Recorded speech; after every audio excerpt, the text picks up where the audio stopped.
welcome to Chelmsford. Yeah. Today's video is about saving money, as most of these videos are. And there are many different ways you can do this, and one of them is making your own terminal tackle. I'm talking about links, bait clips, rotten bottoms,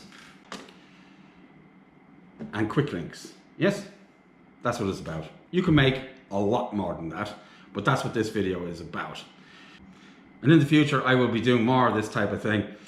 But for now, it's a simple explanation about how you can streamline your tackle and make your life so much easier. This is actually smaller than the standard size quick link. This is one I've created myself, okay? It's a very popular design. It is in actual fact a paper clip. Yes, that's all it is. This one is made out of hardened stainless steel.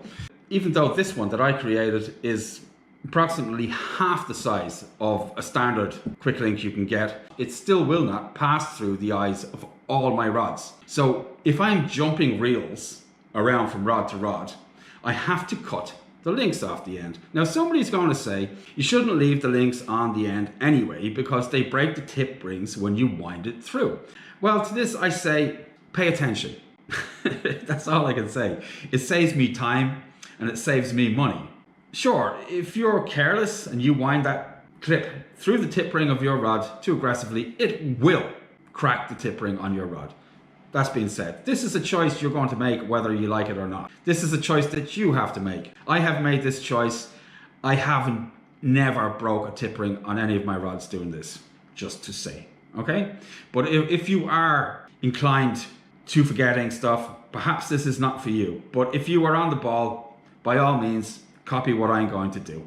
This is the quick link that I have created that will go through every single one of my rods, right? This is it here. And this is made of 304 hardened stainless steel. I get it from AliExpress. You can find it there too. It comes in rolls of 20 meters or so. It's about 30 euros with postage for 20 meters. So I have two sizes of these quick links. Yes, this size here. And this size here is for sinkers and connecting other parts of your terminal tackle. It never goes through the rod, okay? That's it. This one here, as I explained, fits through all the tip rings of all my rods. Absolutely all of them. This saves me time and money. This way I don't have to cut off any connectors. When I get to the beach, I just roll it through the rings, clip the rig on, done. That's it. And for years I had a lot of trouble with this. Just, you know, you just change your rods. You want to go fishing for flatfish. And for some reason, I don't know why rod designers do it, but they always make the tip rings extremely small for some reason on the lighter rods. It doesn't make any difference. It could be this big, right? Especially with a multiplier. And with fixed spools, it also doesn't matter. I suppose it's in some way about symmetry and the look of the design. At the end of the day, it really doesn't have any effect on the casting. It does have an effect on the irritation level of the angler. And if it doesn't irritate you, well, this video isn't for you. So take your craziness and get out of here. I am not going to make these clips in this video. I have done in the past. I will link that video in the description as well if you want to see that. This video is about a rotten bottom that I used in halibut heaven, right? And I'm going to make that in this video, okay? Because I promised a lot of people I'd do it a long time ago. And it's just a video about some of my terminal tackle, and I don't want it to go on too long because it becomes boring. This is the clip from halibut heaven, right? And it is a rotten bottom. If you get jammed in the rocks, it opens up and the sinker pops off. This clip is only safe to use if you're using my style of rigs, which incorporates the South African slack line in the rig body, so you can get a large bait in. If you're going to use it with a traditional rig from Europe or the British Isles, you're going to hurt somebody, okay? Because it doesn't have anything to stop it opening when you're casting. If you're not familiar with my rigs and the South African rigs, watch some more of my videos. It will become clear. So this goes on here like this, yes? And it's held in place. You get stuck in a rock, okay? Boom, off it comes. That's it, basically. And there's no need for a piece of monofilament so you don't have plastic in the water. There's no reason to retie because you're not using the monofilament. Sometimes I use tie wire for gardening as well. I use that more for conger reels, but that's not what this video is about. So it leaves the sinker in the water and allows you to get the fish back or your rig back, or both, right? That's basically it. And the reason why you can't use that with a traditional rig is the weight of the sinker is carried by the rig body. But with a South African rig, or my up and over ring rig, which you will see on the video on Sunday, the weight of the rig is carried by the dingle dangle, yes?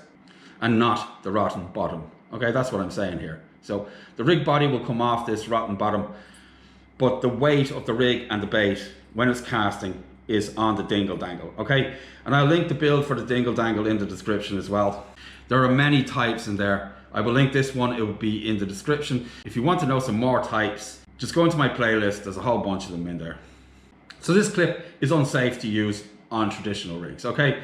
And this is what I'm going to make for you all today. To do this, you are going to need some hardened stainless steel. As I said, you know where to get it. This is 1.2, okay? And it is extremely strong, so you don't have to worry about it opening or anything like that. I've caught huge fish on these little tiny clips here. You can pull for a break with this. You'll lose the leader, the rig will snap, but this definitely won't. It's not just hard, it has been tempered, so it is extremely tough and it won't break. TIG wire has a tendency to break. If you're using that for this, it's not really going to work. It's going to break. It's not as strong as this, okay? This is very robust. The first thing you do when you're making this is you make that little loop on the end, that little eyelet there, okay? And you take whatever pair of round nose pliers you like. This is a pair of jeweler's looping pliers. They're stainless steel. I got them from AliExpress. There is no links for anything in this video. You're gonna have to do the work for yourself. I simply just don't have time for it. So apologies. So the first thing you do is just straighten it out a bit, just to make it easier to work with. You select the gauge on the end of this tool that you think is appropriate for what you need to do, okay?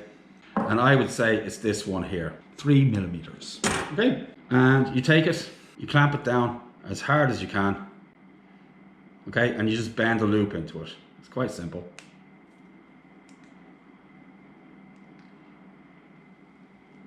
All the way around like this, yes. Then you just bend it back on itself this way.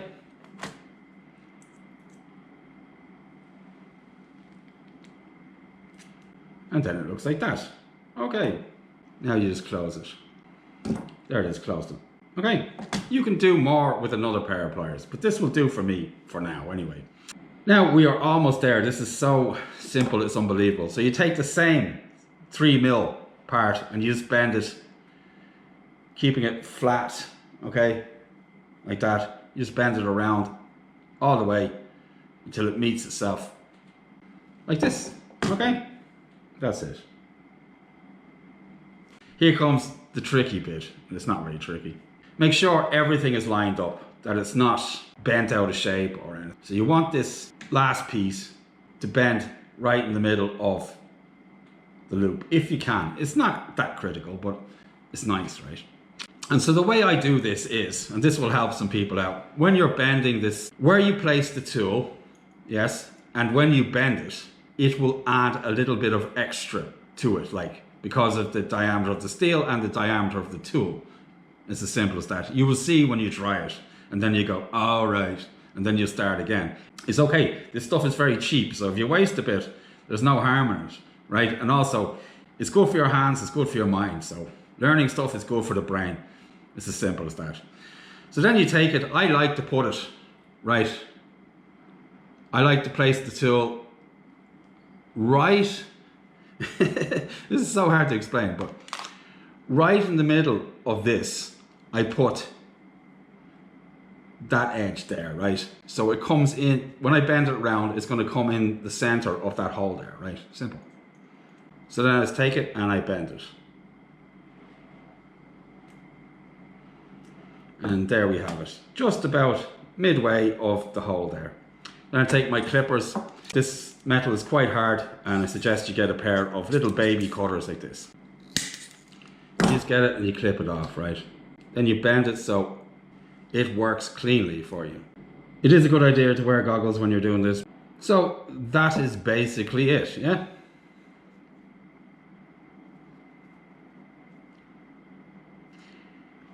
and it will get you out of many a jam. This is not the only type I use. I have different sizes, and the smaller you make them, okay, the smaller you make them, the more difficult it is for the sinker to break free from them.